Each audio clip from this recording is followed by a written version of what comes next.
अस्सलाम वालेकुम dear students, welcome to GS academy. आज हम 10th क्लास के यूनिट नंबर 7 यानी यूनिट नंबर 1, क्योंकि ये टोटल होल बुक है तो आपको पता है 7 से ऑनवर्ड जो है वो 10th क्लास है। तो यूनिट नंबर 7 एनर्जी की एक्सरसाइज को सॉल्व करेंगे। आइए हम अपनी एक्सरसाइज को सॉल्व करते हैं। हमारा पहला क्वेश्चन है, मुनज़्ज़ल बयानात में से हर एक के लिए 4 जवाब दिए गए हैं, सही जवाब का इंतखाब करें। फर्स्ट वन इज एनर्जी का यूनिट है अलिफ न्यूटन, बे मीटर, जीम जॉल, दाल सेकंड। तो एनर्जी का यूनिट जो है वो जॉल है। नेक्स्ट वन इज हरकत की वजह से मौजूद एनर्जी कहलाती है। कोई भी बॉडी अगर मूव कर रही है, कोई बॉडी जो हिल रही है या वो कोई भी वर्क डन कर रही है तो वो उसको हरकत की वजह से कर रही है। और हरकत की वजह से जो जिस्म में जो भी बॉडी होगी, जो भी साम होगा, उसमें जो एनर्जी मौजूद होगी वो क्या कहलाएगी जी? काइनेटिक एनर्जी कहलाएगी। इलेक्ट्रिसिटी के हसूल का जो तरीका थर्मल पोल्यूशन नहीं फैलाता वो है। अब आपको पता है कि थर्मल पावर जो है, थर्मल पावर ज़ाहिर बात है वो हम गैसों का इस्तेमाल करेंगे, चीज़ों को जलाएंगे तो हमें थर्मल पावर हासिल होगी। थर्मल पावर जो हासिल होगी तो उसमें भी जो है वो पोल्यूशन पैदा होगी। न्यूक्लियर पावर है तो न्यूक्लियर जलाया जाता है, न्यूक्लियर चीज़ों को जलाया जाता है, न्यूक्लियर फिशन फ्यूजन होता है, तो दोनों में से जो है वो भी जो है वो पोल्यूशन क्रिएट करेगा। बायोगैस का जलाना भी ऑफ कोर्स जो है वो थर्मल पोल्यूशन का बायस बनता है। तो हाइड्रो इलेक्ट्रिक पावर यानी वाटर से अगर हम करते हैं पावर को, इलेक्ट्रिसिटी बनाते हैं, तो वो जो है वो थर्मल पोल्यूशन तो नहीं फैला सकती क्योंकि वो हाइड्रो है यानी पानी से रिलेट करी है। Fourth one is fossil fuel जलाने से हासिल होती है solar power, tidal power, nuclear power या थर्मल पावर। तो फोसिल फ्यूल्स को जलाने से हमारे पास थर्मल पावर हासिल होती है। थर्मल पावर जाहिर है जो फोसिल फ्यूल्स का आपको पता है कि लाखों हजारों साल जमीन पर दबे रहने से जो चीज़ें जो है वो कन्वर्ट हो जाती हैं, फोसिल्स के अंदर कन्वर्ट हो जाती हैं।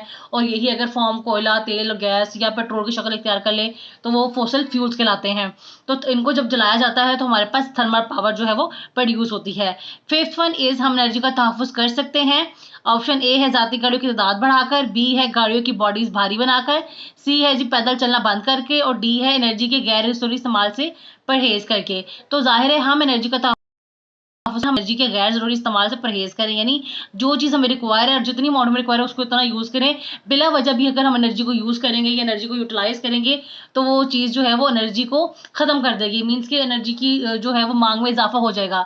तो जितनी हम एनर्जी की गैर ज़रूरी चीज़ों को कम इस्तेमाल करेंगे और उनसे परहेज़ करेंगे, उतना ही हम एनर्जी को बचा सकेंगे।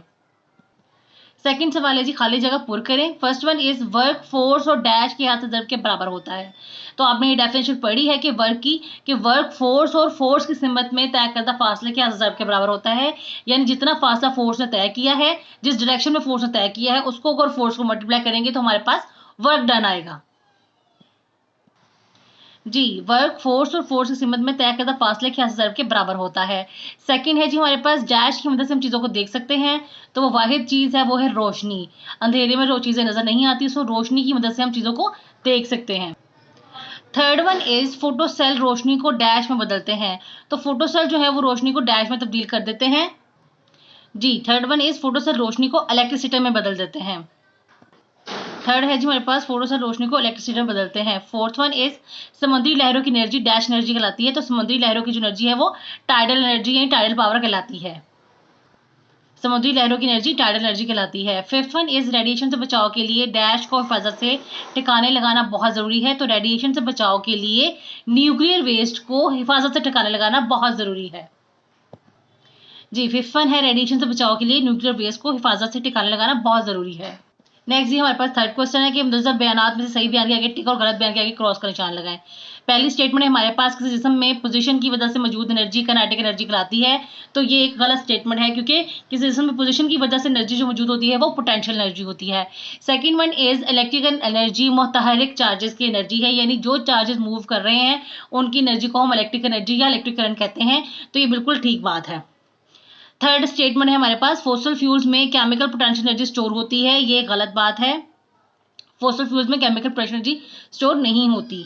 Fourth one is nuclear reactors के कूलिंग टावर फिजा से हरारत जज़ब करते हैं, ये बिल्कुल गलत बात है क्योंकि न्यूक्लियर रिएक्टर्स के कूलिंग टावर जो होते हैं वो फिजा से हरारत मुसलसल खारिज करते हैं, ना कि जज़ब करते हैं। पांचवा है जी, जब माहौल में एक हद से कम पोल्यूशन हो शामिल हो तो उसे माहौल की अबतरी कहते हैं, और ये जो है स्टेटमेंट गलत है क्योंकि एक हद से पोल्यूशन का बढ़ जाना जो है वो माहौल की अबतरी कहलाता है। जी, तो आज हमने चैप्टर नंबर 7 के को सॉल्व किया है। मज़ीद वीडियो के लिए जीएस एकेडमी के यूट्यूब चैनल को सब्सक्राइब करें और इस वीडियो को शेयर करें। तब तक नेक्स्ट वीडियोस के लिए स्टे फॉलोइंग आवर चैनल। अल्लाह हाफिज़।